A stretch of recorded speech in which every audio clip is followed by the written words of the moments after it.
Hello and welcome. This is our second annual presentation from our senior level video game design and development class. My name is Jim Etheridge. I teach the class or facilitate the class. This year we had 20 plus people in the class. I divided them into two groups. We had 8 or 9 programmers on each of 2 teams. We are lucky enough to have 3 visual artists and 2 musicians join us. They kind of served both teams for the music and the artwork. The team spent essentially the entire 16 weeks developing these projects, and I think they've done a wonderful job. I think you'll be impressed with what you see. Let's see what. Oh, before I forget, I want to thank Holly Boudreau. Holly Boudreau is a PhD student. She teaches another of our gaming courses, and she has been helping the entire term. What we're going to do today, I assume most of you are familiar with the program. If not, I can talk to you later. What we're going to do is once I get finished talking, which will be very soon, each of the 2 teams is going to present their project in about 20-25 minutes.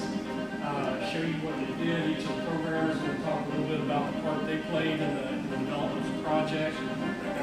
That should leave us some time at the end for questions and answers.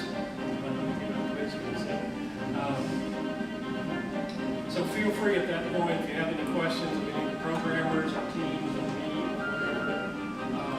Feel free to talk to us. That's what we want to do. Okay?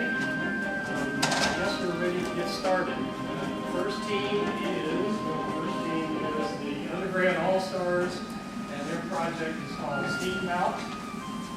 And here they go.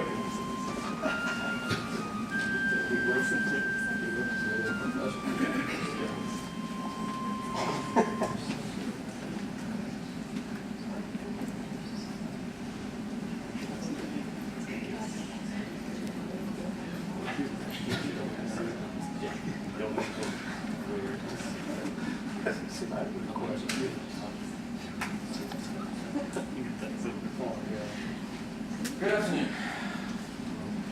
First up, I'd like to talk a little bit about the group divisions that we got received. There were about half the students undergrads, half the students graduate students. Somehow, I don't know how it happened, the graduate students all formed one team and the undergrads all formed another team. So we were really kind of left in the dark with not knowing anything about framework, and we were all forced to beat it into our heads, which took about 2 months. This was probably the biggest learning experience I've ever had.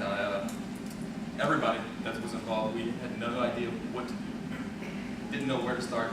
We found resources to just start reading, finding material on architecture, finding how to design a game, the main game loops, how to get it structured in a manner where you could, I guess, add to it or detract from it without having to affect many different types of systems in the game.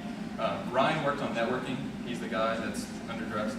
Sam did a lot of miscellaneous stuff. As you saw in the video, he did motion capture. He had the main concepts for the characters, how to, what types of characters we want, what attacks we wanted. Ben worked on collisions. He also worked on resource loading, and he did an amazing job. He was pretty much there with me every night. Devin did our graphical user interface. He programmed the buttons on the screen to do attacks, to interact with the environment, character selection, things like that. Van did the second wave of our character movement. We had 2 different types of movement, and he implemented the better one. Josh did our particle systems, and he pretty much jumped around helping out everybody else. He helped Mike out on the sound as well. Mike did our sound. He was the one that got a 3-dimensional sound where sound in 3D space will actually be less volumetric or have less volume when you're farther away from it. First of all, I'd like to talk about the architecture of the game. I really had no idea what I was doing. I'm not even going to try to make something up. I probably spent about 2 weeks just reading articles, finding whatever I could, just to figure out how to structure the game so that it would run and not blow up instantly. Ryan also was on the networking. We had to do our entire architecture based on the networking. We didn't know where to go with that. Ryan did a lot of research on the networking part. I did a lot of research on the framework. And in the end, we found a way that we could make the two coexist without blowing up. I'm gonna have Ryan come and talk a little bit about the networking first of all.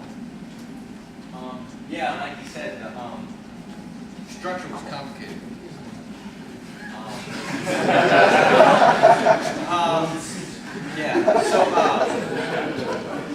RackNet is a multi-threaded UDP-based networking engine, and it was intended to be application independent and easy to use, which it wasn't.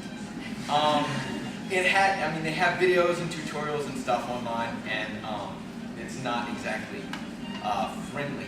And so we had to delve deep into the architecture, trying to figure out where everything goes. So our first goal when we decided to start trying networking was to find out if we wanted to use it server to client based or peer to peer. And we decided after some research that neither one was better than the other, but for our application, server to client would be better. So then we had to decide, who to give control of creating players and everything to. Would we do it on the player side or on the server side? So we decided to make the server create the players and have control over everything. So then we decided to create a player on the server, which was very difficult in the beginning because we had to mess around with C++ and class hierarchy and structure and all that stuff. It was very, very complicated. And that took us the most amount of time. And after we figured out that, everything else like the particles, sending information across the server wasn't too bad. RackNet is application independent, making that in C++ you have different types. So sending generic types over the network and then reading it in the object you wanted to have was very complicated. It was very not easy. So we finally got that, and that took us the longest thing. And then we end up getting chat and everything working. And the final goal was to get interpolation working, which is interpolation when you move, you average your one position from the new position and average it in, making it much smoother. And so that was our last goal that we had, and it turned out to be really awesome. Interpolation is pretty cool. So. Another thing I wanted to talk about with the networking is we wanted something that was going to be very lightweight. It wasn't going to have much bandwidth. We wanted to be able to run it on any type of connection. So we structured our packets that sent messages to say create a server, create a player, to be very small, and they were encoded so that when the server would receive them, it says, okay, I can decode this, do this, and send a message to all the other players and tell them to do that. Devin designed our graphical user interface, which is the buttons on the screen, and let's see, can you go to make a server? I'm going to have him talk about what the process was of designing it, how we went about doing it, what all the buttons actually do.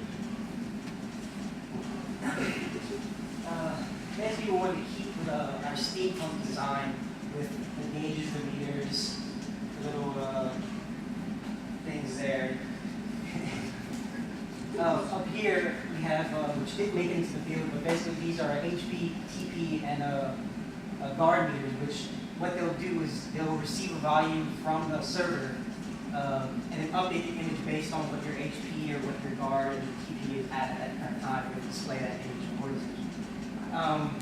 Right here we have the chat box, which anything you type here, it will send to the server with your username, your text, and it was broadcasted out to every single user playing at that moment.